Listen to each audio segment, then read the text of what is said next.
So before the tailed beasts existed as 9 separate entities, they were all one being, that being the Ten Tails. The Ten Tails was eventually sealed inside of the body of the Sage of Six Paths Hagoromo Otsutsuki, but there existed a very real threat of the Ten Tails escaping Hagoromo's body when he eventually died. Obviously, the Ten Tails was a pretty big threat to everybody in the world, so the Sage of Six Paths decided that he needed to do something about this. Before long, one of Hagoromo's sons, Ashura, gave him the idea of splitting the Ten Tails into 9 separate, weaker entities, and giving each of these entities personalities to keep them from running amok the same way the Ten Tails did. The result of this process was, as many of you can guess for yourself, the creation of the 9-tailed beasts. Each of them has a different amount of tails, numbering 1 through 9, and as a result, many of the characters in the Naruto universe refer to each of the tailed beasts by however many tails they have. For example, this guy is referred to as the 3 tails by many characters because he has, well, 3 tails. But despite what many people think, these creatures do in fact have proper names. Since each of the tailed beasts were born with a distinct personality and appearance, Hagoromo thought it would only be fair to give each of them a name to make them feel less like beasts and more like living beings. Shukaku is the one tail and is a psychotic brown tanuki completely made of sand, covered in blue markings from head to toe. Shukaku is proficient with wind release and earth release, and by extension magnet release, which gives it the ability to control sand in a similar fashion to many of the sand villages Kazekage. Maratabi is the 2 tails and is a cat made up entirely of blue flames, covered in black markings similar to the markings seen on Shukaku's body. As you'd expect from a cat made up entirely of fire, Maratabi is proficient with fire release and can use fire release to make a jutsu that's a blend between a cat's hairball and a fireball. It's pretty stupid, but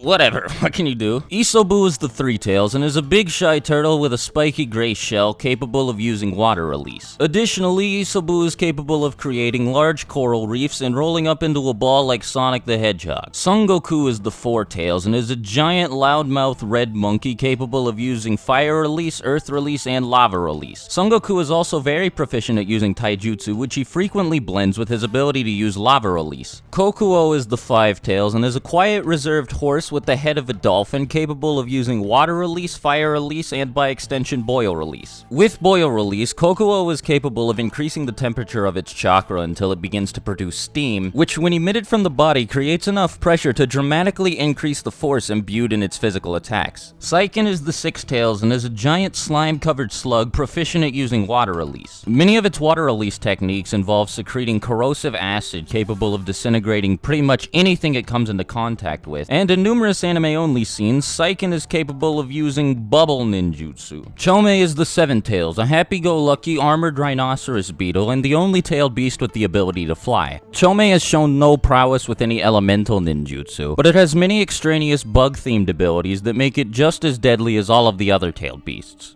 Gyuki is the 8 tails, an ox-octopus hybrid with a calm, wise personality and the second most powerful of the 9-tailed beasts. While Gyuki has shown no elemental ninjutsu prowess, this is offset by the fact that, like I said, it is the second most powerful of the 9-tailed beasts, and it also has the unique ability to secrete ink from its body for various purposes. Finally, we come to the big one, the one everybody's been waiting for, Kurama the 9-tailed fox. Kurama is by and large the most arrogant, least friendly, and most powerful of all of the tailed beasts. While Kurama has shown no unique abilities, this is offset by the fact that he is without a doubt the most powerful of all 9-tailed beasts. He and Gyuki defeated 6 other tailed beasts at the same time in what was essentially a landslide victory, and Kurama put in most of the work in that fight, so yeah, just take my word for it, Kurama's really powerful. Now, while each of the tailed beasts do have plenty of traits unique to them individually, they all share a number of overarching traits that tailed beasts are generally known for. As tailed beasts are the embodiments of pure chakra, they all have enormous chakra reserves, significantly larger than most shinobi could even fathom. Additionally, being composed entirely of chakra makes the tailed beasts effectively immortal, as whenever they